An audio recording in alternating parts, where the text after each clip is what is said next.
Schools are drug-free zones, but now some local families are fighting to change that so their kids can get a better education. Cannabis is providing my daughter with a quality of life I never thought possible. Addressing lawmakers in Olympia today, Megan Hull told leaders from all over the state that her 4-year-old daughter Maddie suffers from Zellweger disease, giving her constant seizures. Daily 911 calls. Help.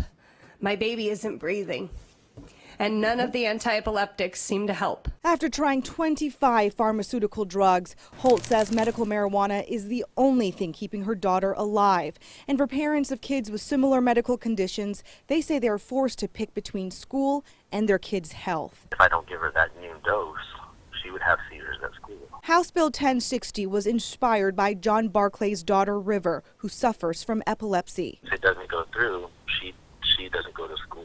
It would be pretty devastating. Representative Brian Blake is sponsoring the bill. He's passionate about the issue because Barclay is a friend and he's seen the family's personal struggles. I've seen him agonize over his daughter's seizures. The biggest obstacle this bill faces is the concern by school districts across the state. They have to worry about the federal government and its rules surrounding marijuana. I think there's a way that we can pass a bill that relieves some of the concerns of the school districts. Blake says he'd keep school employees from administering cannabis to any student, instead leaving the responsibility to the parents. Would just allow the parent to come, child gets out of class, they step into a side room, the child eats a cookie, child goes back to class, the parent goes home. Some families would have to visit school to do this several times a day, but the access would allow them to keep their children in class with minor disruptions.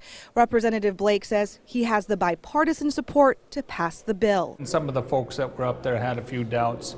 I think we'll be able to work that out.